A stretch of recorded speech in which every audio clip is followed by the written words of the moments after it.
Hello guys, and welcome to a new Steel Division 2 video today by me, Vulcan. Today I have for you another first look at a new division from the latest DLC, Tribute to D-Day.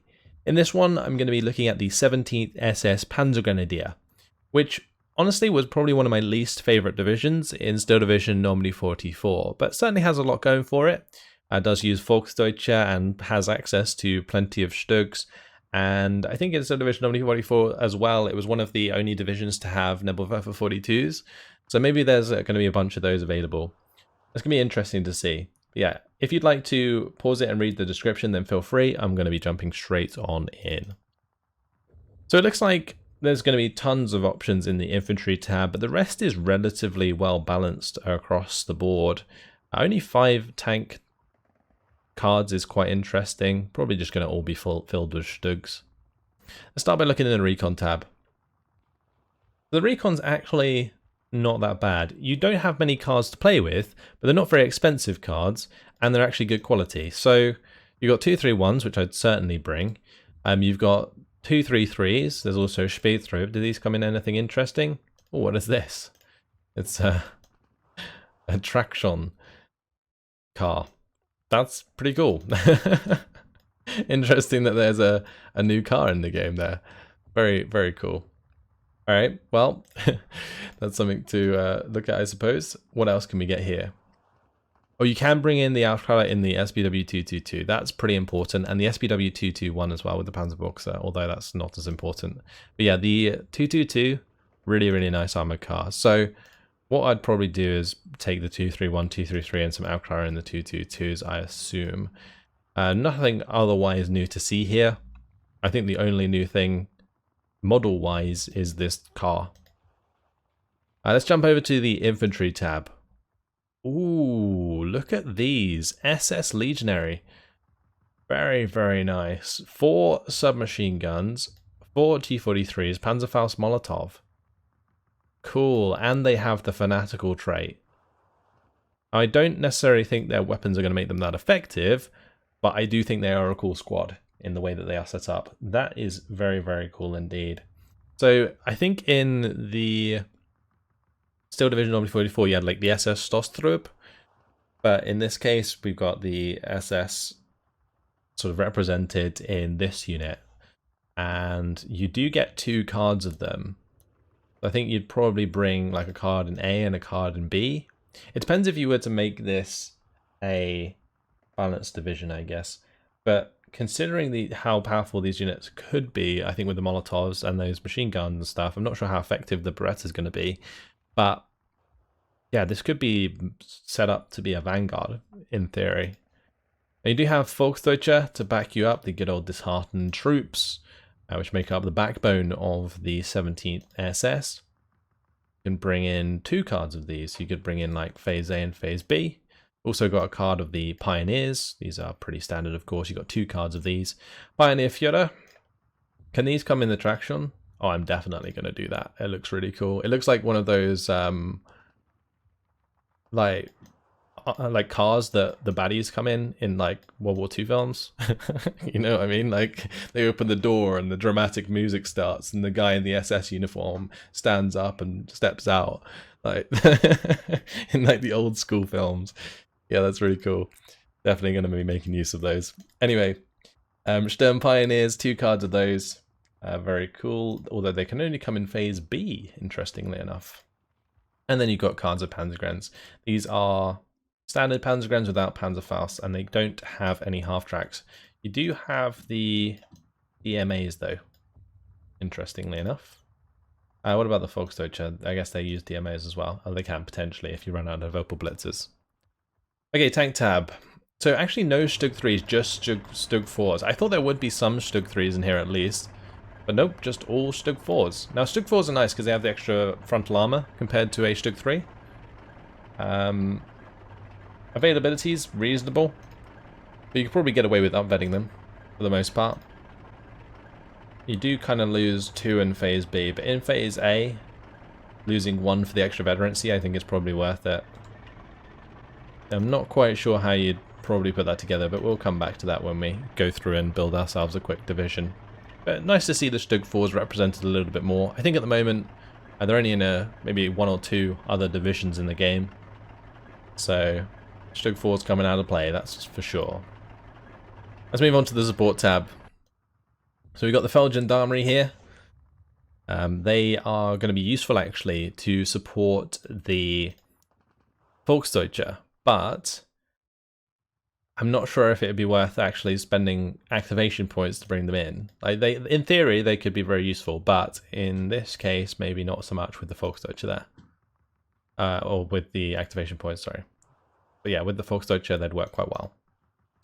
Flammenwerfer might be worth bringing these in just to support infantry in the early game. Like some Flammenwerfers supported by these guys with the Molotovs would be really, really scary actually, because you kind of use the Molotov to initially displace your enemy and then follow up with the flamethrower. That could be a really potent combo. So something to think about. I only get 1 card of IG-18s. I remember the 17th SS having loads of cards of IGs in Steel Division Normandy 44, so interesting to see how they've been reduced. In fact, you actually get more IG-33s instead. IG-33s can actually be pretty nasty because of the 160mm penetration on their heat shells, which is basically 160mm penetration at all ranges.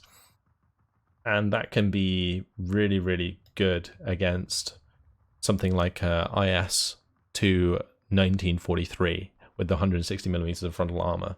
You probably get a decent penetration chance out of these, even at max range. You do get plenty of MG42s. It's going to be an Opel Blitz, and oh, look at that. That is exactly what I was talking about. Yes, the black car with the SS commander inside. Awesome. Very cool. It just reminds me of the movies, like the old school World War II movies. That's why it's like making me smile so much. But yeah, the SBW223 as well there. I think that has a different camo to normal. Looks cool. And then we got the Panzer 3K as well. Okay, anti-tank tab. So we got some Panzerstrecks in here. We've got the Marder 3s, which mounts the ZIS 3. The PaK 38s, of course. Nothing particularly new here. Marder 3 as well. PaK 40s. We got the Jagdpanzer. Jagdpanzer only available in Phase B again, similar to the 12th SS we've seen so far. And then we do get access to one of the newer weapons in Steel Division, the PaK 43 Krupp, which is really good. This can aim so quickly. The traverse of this gun is so fast in game, and it can just pop things with that 230mm of penetration. But you only get 1 card of these, and they come in Phase B. It's going to be interesting. I think you'd definitely bring in this card. I'm not sure what else you'd bring in here, though. Probably some Jagdpanzers. You actually get a lot of Jagdpanzers. 4 cards of them available. Damn. You could do like a Phase C Jagdpanzer spam deck. Right, anti-air tab. Anti-air is actually not terrible. You get access to the Flak 36s, you got SDKF Z71s, and you've also got 88s. And that's pretty much all you need. So nothing particularly new here. The 20mm can't come with 20mm vehicles, unfortunately. So they aren't going to be as effective, but I don't think you'd really use them anyway if you have the option of the Flak 36, Flak 41, and SDKF Z71. Over to the artillery tab. What do we have here? So they do have the Nebelwerfers and plenty of them by the looks of things. We got Beobachter, Barryführer, of course, 81mm mortars, 2 cards of the Nebelwerfer 41s, actually 5 cards of 81mm mortars there as well. 3 cards of the LFH 105s, not a massive fan of these at all. 1 card of the 100mm. You do get 3 cards of 120mm mortars. Going to be an SFH 122 and also the SFH 152. This 152 here, I think, is generally better than the 150. Yeah, it does have less rate of fire though. I guess that's probably why it's cheaper. But it does do slightly more damage. But the main thing is you have 2 cards of Nebelwerfer 42s. Oh, these, much like my love of the Werfrahmen 40s, these are very good because of their 6 300mm rockets. And these can do a lot of damage very, very quickly and kill off heavy tanks in the process. Then we got the cue ball here. This comes with 152mm off map, 120 shells there, so you get 40 shells per volley, which is actually really, really good. That's a lot of saturation on target. So these will actually be pretty decent. I'm actually liking this artillery tab quite a lot. I like these guns. I think these have better accuracy than the 150s generally. And the fact you've got the 2 cards of Nebelwerfers, I'm happy about that for sure. Okay, air tab. Now the air tab was never really fantastic in the 17th SS, but they do have Ju-87D3s with one 250kg bomb. These might actually be pretty useful in the early game for pop-in support weapons. You get cards of the Ju-87G1s. All these have a different camo as well. That's cool. I think it's a similar camo to the ones that come in the 17th. Not sure, but it does look cool with the green camo. Yeah. And we got the G6U4s. Not a huge fan of these just because they lack the firepower of the underwing 20mm. We got the Ju-88. This comes in with 2 500kg bombs. Does have that medium resilience. You can get 3 of them in Phase A. Wow. That could actually be pretty strong in a Vanguard scenario. I'm starting to feel like this division in general would be really, really good in a Vanguard deck because of the availability of some of these units in the game. You got the MU-109 G6BR21 here. I'm not a huge fan of these. I don't think the 210mm rockets are very good for taking out many targets. They can unseat AT guns, but they won't necessarily kill them unless the AT gun is purposefully told to stay on the flames. And that's a big problem with these, is they're just not effective enough to kill ground targets, and they don't have the firepower to then engage air targets afterwards. So not a huge fan of these at all. The Ju-88S1, however, with the cluster AP, this is the 14-round cluster AP. So it's pretty effective, but it has a very small area that it can hit.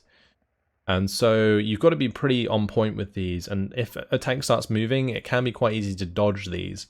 So although it's nice that you have them, I'm kind of wary of their effectiveness. Yeah, having gone through this in general, I think building this more Vanguard would be very nice. Just because you do have access to like the strong recon in the recon tab, so you'd bring in like the 233s and the 231s, you probably bring in Aufklallers, maybe in Phase B just to help you through with 222s. And then you've got like the Legionaries, you can bring in the Flamers to support them, you've got reasonable tanks, but not like late game tanks. Yeah, I think this could be like a really strong Vanguard or flatline deployment type, for sure. But I think in this case, we'll go kind of flatline. We'll go Legionaries in A. I think I'm just going to bring in all of the Legionaries in A, honestly. And then we'll have Volksdeutsche in A as well, with the Volksdeutsche in B. Then we probably need Sturmpioneers in B. And a unit of Panzergrenadiers probably in Phase C. Then you probably want a unit of Pioneerführer, the leaders. And honestly, I'd probably leave it at that for now. Definitely Stugs in Phase A with 1-star veterancy. Stugs in Phase B. Actually, probably do... Let's see. You can get 4 Stug 4 Führers in Phase C. I might do that. Kind of a weird setup, but might work. Then support tab, you definitely want the commander in there. Oh, speaking of which, we definitely need to change this car. Bring him in the traction. 100%. I don't even know how fast this thing is. Oh, it is extremely fast on road. Okay. But yeah, support tab. Definitely Flammenwerfers in Phase A to support the 2 cards of SS Legionaries. Probably need more infantry in Phase A here, I'm thinking. So we'll have to do Panzergrenadiers because that's the only thing that I can bring in there.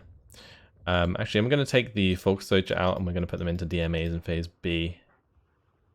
Because then I can use the Opel Blitzers in Phase A. I'm pretty sure the Opel Blitzers are faster, so probably best to do that. It's more important that you have units in fast transports in the early game than in the late game, because at the start of the game specifically, you want to be able to get as far as you can up the map, as quickly as you can. Anyway, for the support tab, anything else we want to bring in here? Probably supply, but I don't know if I need phase A supply. It depends if I bring in many mortars, which I don't think I really will. I mean, we could bring in the 81mm mortars. That might be something that's worth doing. I could, though, go for Nebelwerfers instead. I'm bringing in, like, I'm kind of tempted to do... Oh, these can come in with multiers, nice. Yeah, I'm kind of tempted to bring in the 2 Nebelwerfers in phase A and then just have Nebelwerfers in phase B with multi-munitions as well. And then we have off-map in C. Because this is flatline, of course, so you want to kind of break them down as quickly as possible. And I think the Nebelwerfers, if you have the 2 cards of Nebelwerfers in phase A, you're going to be able to like suppress an area and push in with infantry very quickly. In terms of tanks, the Krupp in phase B is definitely something we want to bring in. May as well bring it in with the munitions trucks. We're going to need phase A AT. I might bring in some Panzerschrecks as well, because we're going to be going for like a flat line, so you probably want to have like extra infantry in the early game. So yeah, we'll go for phase B Oberblitz munitions, and I'm not sure I'm really going to need more than that, because 4 trucks, 1 for each, should be enough for most of the game. For the SDKF Z71s, I mean, I guess I can bring in these in the early game, the Flak 36s. 71s in phase B, 88s in phase C, I'm thinking. And then air tab, probably going to go for... I'm really tempted to use these JU-87s. I think they could potentially be okay. But the JU-88s give way more firepower. JU-88S1s in phase B. And then I've got actually 6 points left. So the MU-109 G6U4 might be necessary just because it's more or less the only version that I can get that's a fighter. It's either we do that, or maybe I would just bring in like more supply. Could bring in some infantry guns even. Infantry guns might be a good shout in phase A. I think infantry guns have certainly fallen off in popularity, mainly due to the fact that you get less availability now than you used to. And maybe phase B Jagdpanzers, something like that. I don't know if I'm really happy with this division, but it certainly looks fun. This is a bit of an odd one for me, because I feel like if you push it to balanced, it's not going to be as strong as a lot of the other divisions in the late game. So you're probably better off playing to the advantage of the sort of early to mid game power of this division, making use of the things like the Sturgs, the Jagdpanzers, the Nebelwerfers, like earlier on. And the fact that you get the JU-88 S1s in phase A with the 500 kilogram bombs is really, really nice.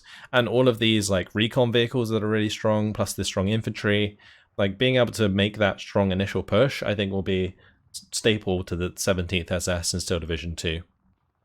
That's kind of what I'm getting from looking at this. Anyway, that's where I'm going to leave it for the 17th SS. I think I'm going to like them a lot more in Steel Division 2 than I did in Steel Division Normally 44. I think in Steel Division Normally 44, I was just not a massive fan of Nebelwerfers at all. And I think Nebelwerfer 42s are fantastic in Steel Division 2. So that's kind of like a big difference there. Also, the use of like Volksdeutsche in Steel Division Normally 44 wasn't as fun as like the disheartened mechanic in Steel Division 2. So that's another thing. We've also got some interesting units in the form of the Pak 43 in here. And you got those like traction cars, which just look cool, if anything else. But yeah, that's where I'm going to leave it. That's it for the 17th SS. I think this is going to be an exciting division, especially in 1v1s. I think it could be really strong. But that's it. Hopefully you guys have enjoyed it. Thanks for watching, and I'll see you in the next video where I'll be covering another of the Allied divisions. Catch you later, guys.